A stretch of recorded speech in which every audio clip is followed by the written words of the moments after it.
네, 안녕하십니까. 오늘은 1월 14일 금요일, 연중 제1주간 금요일입니다. 오늘 독서는 사무엘기 상권 8장, 임금을 세워주시오 하는 그런 내용이고, 네,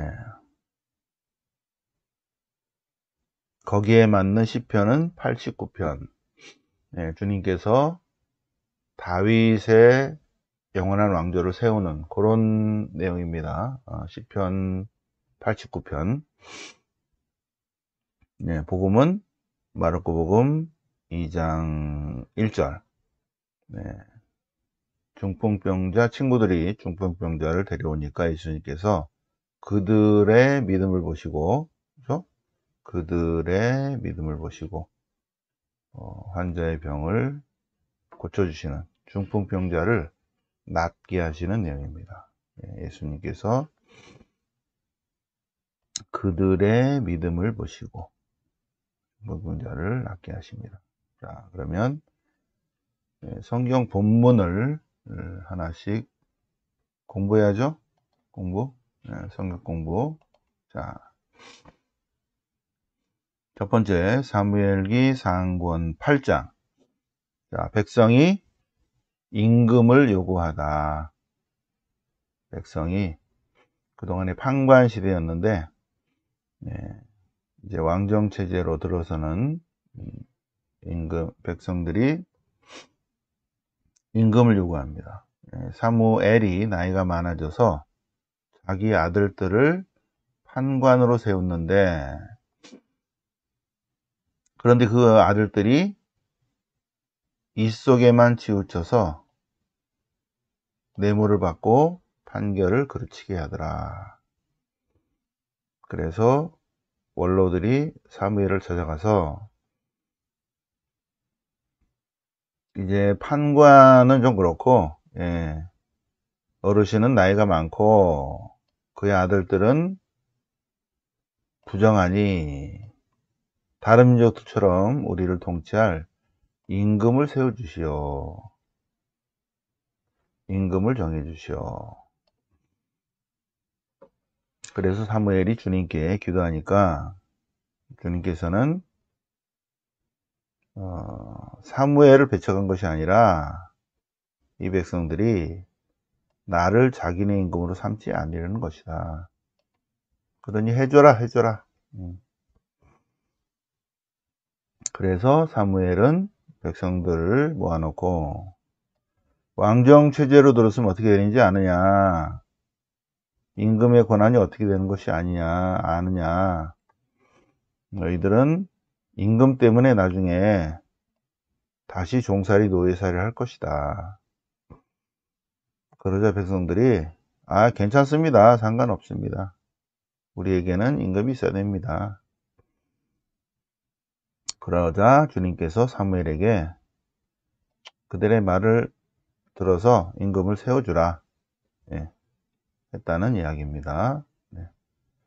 오늘 시편은 시편 89편이니까 시편 제3편이죠. 상권. 시편 제3권. 73에서 89. 89 맨 마지막이죠. 그죠? 맨 마지막 89편. 자, 앞부분을 보면 저는 주님의 자애를 영원히 노래하오리다. 제 입으로 당신의 성실을 대대로 전하오리다. 정녕 제가 아립니다. 주님께서는 당신의 자애를 영원히 세우시고 성실을 하늘에 굳건히 하셨습니다. 그러자 주님께서 나는 내가 뽑은 이와 계약을 맺고 나의 종 다윗에게 맹세하노라. 영원토록 다윗의 후손을 굳건히 하고 대대로 이어질 다윗의 왕자를 세우노라 하는 내용입니다. 시편 89편은 다윗과의 약속입니다. 다윗의 후손을 영원히 하고 다윗의 왕좌를 굳건히 세우노라. 다윗과 계약을 맺는. 하느님이 맺기 때문에 이것은 중간에 취소될 수 있는 것이 아니다. 네. 시편 89편. 하느님께서 직접 말씀하신 것은 중간에 취소될 수 있는 것이 아니다. 근데 시편 89편의 이제 뒷부분에 가면 시편의 89편의 저자가 그러나 주님께서는 이렇게 다윗과 계약을 맺으셨습니다. 주님은 다윗과 맺은 계약이 영원할 것입니다. 절대로 주님이시기 때문에 그것을 취소하지 않을 것입니다. 그러나 저희가 이렇게 바빌론 유배에 왔습니다. 문민족들에게 이렇게 숱하게 당하고 있습니다. 그러니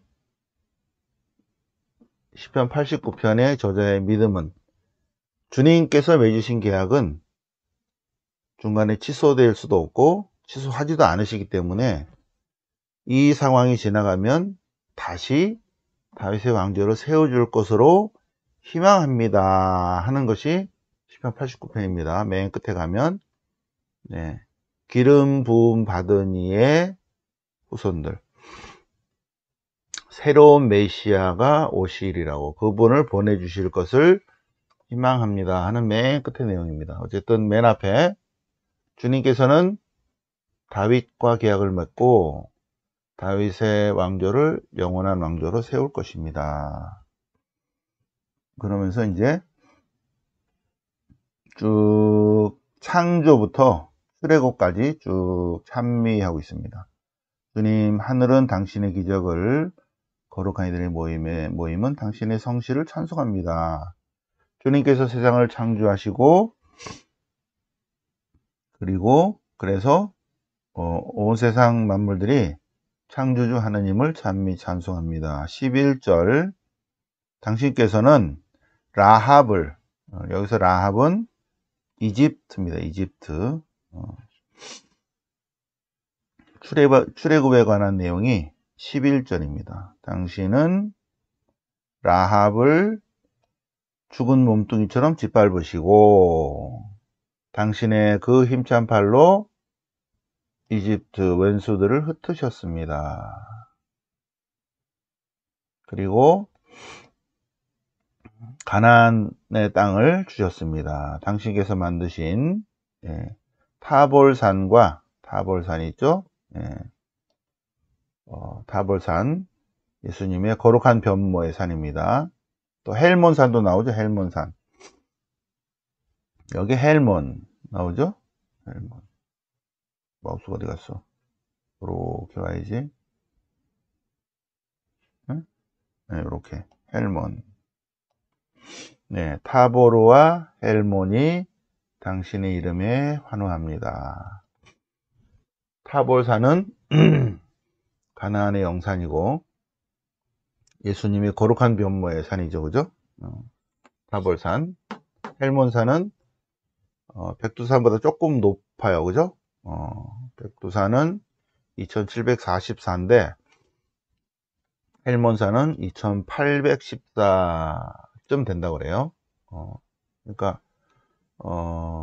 거의 그쪽은 이렇게 겨울에 눈이 2800이니까 눈이 많죠. 그래서 눈 녹은 물이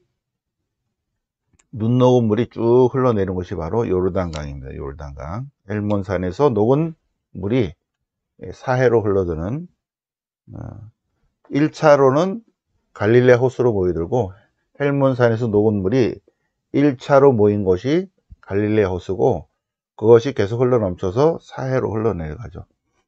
헬몬산. 가나안 땅에 있는 헬몬산은 저 위에 시리아 쪽에 끝에 있는 산이죠. 당신의 이름을 환호합니다. 주님께서는 공정과 정의, 주님의 통치는 공정과 정의, 자애와 진실, 당신의 정의로 일어섭니다. 그래서 여기까지가 이제 오늘 시편이고, 뒤에는 다윗에 관한 내용입니다. 다윗. 그래서 다윗을 임금들의 으뜸으로 세웠고, 다윗과 맺은 계약은 변함이 없을 것이고, 쭉 그렇게 말씀하셨음을 회상하는 내용입니다. 예. 쭉 하다가, 그러나 당신께서는 이러한 약속을 물리주셨고, 그래서 우리는 이렇게 기원전 587년 이렇게 어려움을 당하고 있습니다.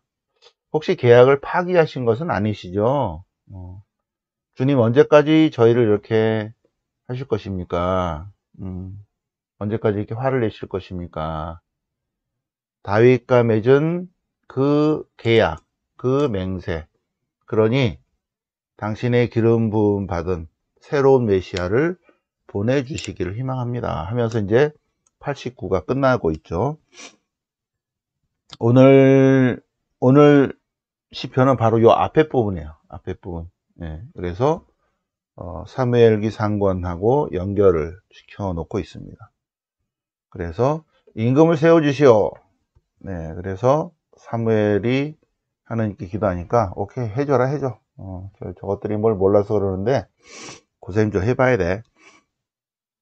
근데 시편에서는 이제 그거를 쭉 노래하고 있고요. 89편을 오늘 복음을 보겠습니다. 오늘 복음은 마르코 복음 2장. 네, 어제는 나병 환자를 치유하시고 오늘은 중풍병자를 고치십니다. 중풍병자를. 자, 예수님께서 다시 카파르나움으로 가셨는데 다시 카파르나움으로 가셨습니다. 베드로 집이죠, 그죠? 원래 하숙집으로 갔습니다. 예수님께서 집에 계시다는 소문이 퍼지자 사람들이 많이 몰려들었어요. 예수님께서 그들에게 하나님 나라의 기쁜 소식을 전하셨습니다.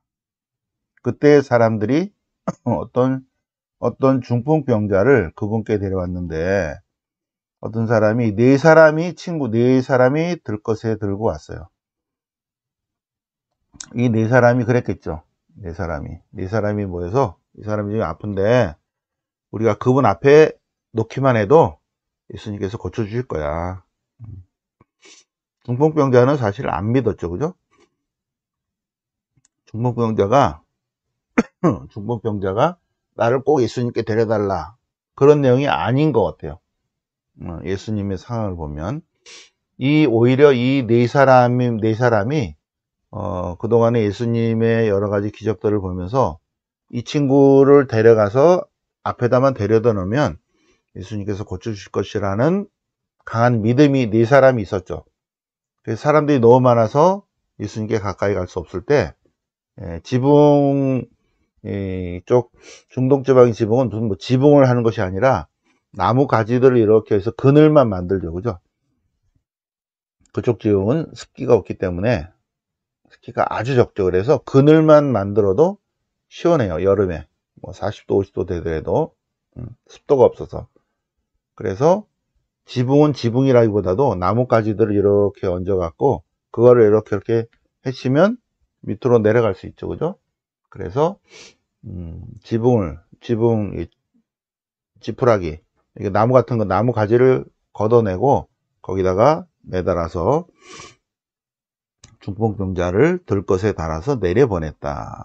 그런데 예수님께서는 그 병자를 보신 것이 아니라 중풍병자를 데리고 온 이 네 사람 그들의 믿음을 보시고 중풍병자에게 죄를 용서받았다 하시는 거 있죠. 죄를 용서받았다.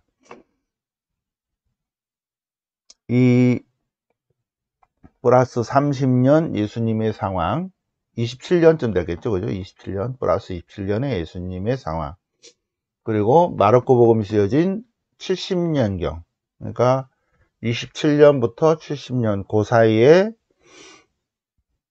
유다인들의 관습은 뭐냐면 왜 이 사람이 병이 났는가? 죄를 지어서 병이 났다. 중풍병자. 조상이 죄를 졌든지 하여튼 부모가 죄를 졌든지 본인이 죄를 졌든지 죄 때문에 병이 생겼다는 것입니다. 그래서 죄사함을 받으면 병이 낫는다는 마인드가 있죠. 그러니까 예수님께서 오케이, 그들의 믿음을 보시고 너는 하느님이 너의 죄를 용서했다. 너는 죄를 용서받았다. 이렇게 말하는 거죠. 그러니까는 옆에 있던 율법학자 바리사이들이 하느님만이 죄를 용서할 수 있는데 어떻게 하느님 한 분 외에 누가 죄를 용서할 수 있는가? 그러니까는 예수님께서 율법학자에게 수학이 어려워 산수가 어려워 하는 거예요. 수학이 어려워 산수가 어려워. 수학이 어렵죠. 그러면 수학 문제 푸는 사람이 수학 문제 풀 수 있는 사람이 산수 한번 풀어볼까? 이렇게 된 거예요. 여기서 더 어려운 일을 한다는 것은 하느님의 일을 한다는 거예요. 하느님의 일. 더 어려운 일은 하느님이 하시는 일이 더 어려운 일이죠. 병을 고치는 일은 뭐 인간들도 할 수 있는 거죠. 쉬운 일이죠. 그러니까 더 어려운 일을 할 수 있는 사람이 쉬운 일을 할 수 있다는 걸 보여줄까? 있죠? 어느 쪽이 더 쉬우냐? 네? 죄를 용서받았다 하고 치유하는 거하고 어느 게 더 쉬우냐? 치유가 더 쉽죠. 근데 죄의 용서는 훨씬 더 큰 사람이 해야 되는 거죠. 그래서 수학 문제를 풀 수 있는 사람이 초등학교 산수 푸는 거 보여줄까? 하시면서 산수를 풀죠. 여기는 수학을 풀었죠. 죄를 용서받았다. 예수님께서 좋은 말 할 때 담요를 들고 집으로 가라. 그러자 그는 곧바로 치유가 되어서 자기 담요를 들고 집으로 갔다는 내용입니다. 내가 너에게 말한다. 내가 너에게 말한다. 일어나 들 것을 들고 집으로 가라. 네. 마르코 복음을 쭉 보면 다른 복음도 마찬가지지만 내가 너에게 말한다. 일어나 들 것을 들고 집으로 가거라. 그러자 네. 항상 나병 환자에게 내가 원하노니 깨끗하게 되어라. 그러자 그는 즉시 나병 깨끗하게 되었다. 중풍병자에게 좋은 말 할 때 벌떡 일어나서 담요 들고 집에 가라. 그러자 그는 즉시 일어나서 집으로 갔다. 눈먼 사람에게 눈을 뜨시오. 그러자 그는 즉시 눈을 떴다. 손이 오그른 사람에게 손을 펴시오. 그러자 그는 즉시 손을 폈다. 네. 오늘 독수하고 복음하고는 서로 연결이 안 됩니다. 연중주간에서는 독서는 독서대로 쭉 나가고요. 거기에 맞는 시편이 나오고 복음은 복음대로 어제 복음, 오늘 복음, 내일 복음 쭉 나가는 것입니다. 그래서 오늘 묵상할 수 있는 내용들을 묵상을 해보시고 특히 시편도 쭉 잘 보시고 하시기 바랍니다. 네. 영광이 성부와 성자와 성령께 처음과 같이 이제 항상 영원히 아멘. 성부와 성자와 성령의 이름으로